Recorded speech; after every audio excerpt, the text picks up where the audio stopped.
Hi, folks. I'm Bob Schrupp, physical therapist. Brad Heineck, physical therapist. Together we are the most famous physical therapists on the internet. In our opinion, of course, Bob. The one stretch that could stop your neck, upper back, and shoulder pain. Quite a miracle here, Say no Brad. more, Bob. Bob, you know, we've been doing this. We got over 50 years in the clinic, work with thousands of patients. And this, I thought you were going to say we've been videotaping for over 50 years. well, you know, Seems like it. Huh? It seems like that to them, I bet.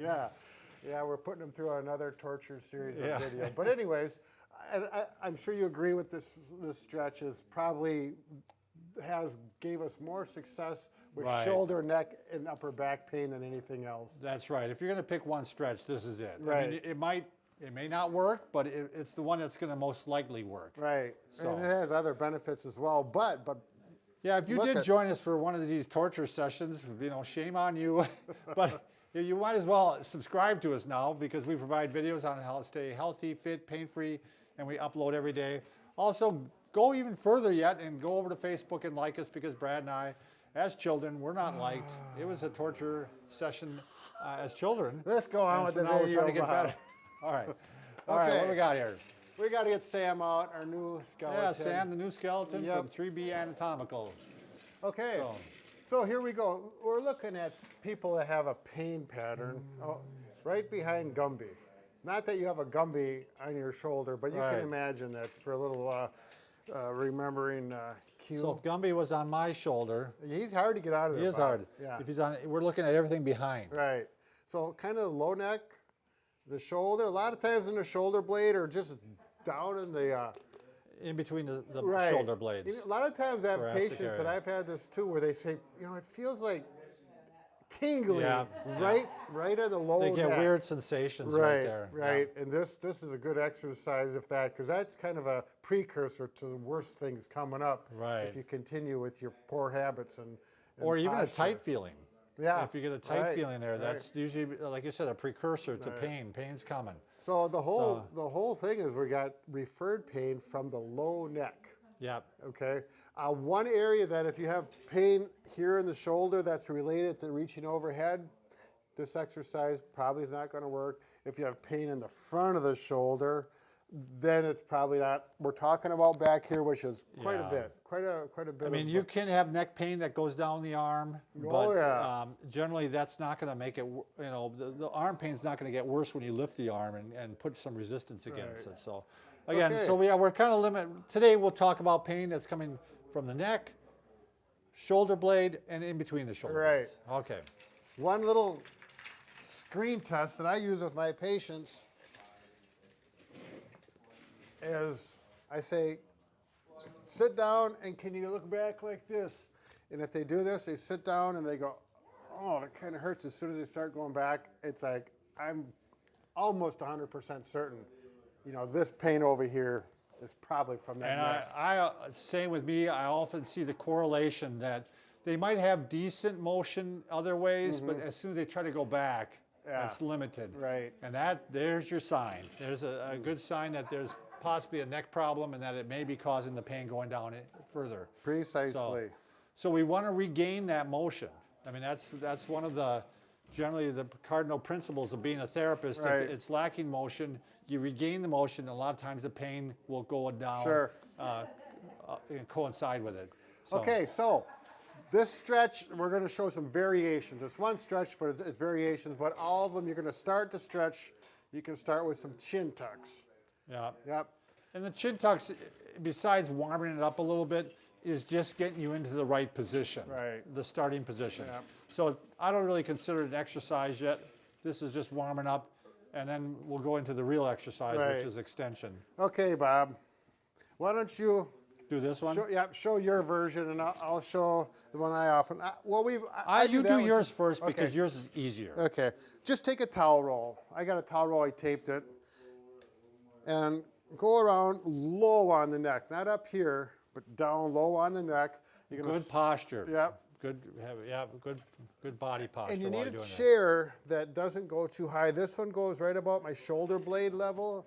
You can go a little higher than that. Where's yours go to, Bob? Oh, you don't have a back.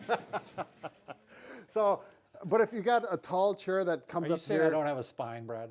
Bob, Okay. I didn't say All right, anything. keep going. So you need a chair that is mid-back at the highest, you know. This one, I really like this kind that rotates like this. It just is more comfortable. We don't like the chair for sitting in it. We like it for exercising in it. Okay, so here we go. We're going to do the chin tuck. And normally, if this hurts a little bit, put some support and you can get back farther if it's feeling better. And then you just start working your neck extensions gently. And typically, what's going to happen is you're going to be going back further with less pain, and the pain in the mid-back or the shoulder will move. Can you show, Bob? I can't reach there. What we're trying to look for here, what Brad's trying to say is this pain should start to feel better. The further pain that's further out. It might get even a little worse up here. That's a good sign. A bad sign is if it kind of goes away in the neck and gets worse in this area. The further the pain travels out, the worse it's getting. So we're trying to start getting it to clear, go down in that area. Right. And this is I've found many times, Bob, people start doing this and, it still hurts, but it feels better with this. But with some repetition and not getting too aggressive. Kind of work with it gently and give it some repetitions, 5 to 10. I'm not talking the idea 20 here or 30. is that you don't try to do 50 of them. What you do is like do 10, and then an hour later do another 10, and do this throughout the day. That's where you're going to get good results. Right. If you just try to say, okay, I did my exercise once a day, no, that's not going to do it at all. Sure. You got to do it 5 to maybe 8 times a day, and then you're going to start getting some results. The other thing I was going to point out, Brad, when you're doing that exercise, what I see quite often on people when they go back, they often tilt one way or the other. Yep. And the only way to, if you do it looking in a mirror, you can see if you're doing that, because generally some people are kind of drifting away from the painful side. Sure. So you want to keep your head straight if you can and start working it straight back. Yep. In that midline. Because they don't know they're doing it. Most people don't know. Right. And as you progress with this, what I'll have people do is start to go back like this. And, this is, when you get to this point, you're feeling pretty good overall. You're making good progress. Bob, did and then eventually you want to get away from the towel itself. But right. Another way to do it is if you want to kind of try to work on specific levels of the neck, you can use just the selfish, yeah. The little ridge on the edge of the towel, yeah. So we're going to go up like this. You got to kind of bring it up like this, otherwise it gets caught on your shoulders. And now I a lot of times tell people to make bunny ears, so they watch the bunny ears. So I'm right below my ears right now as far as the selfage, but I can go a little bit lower. And I can go even lower yet. I can go like this, so I can get different levels.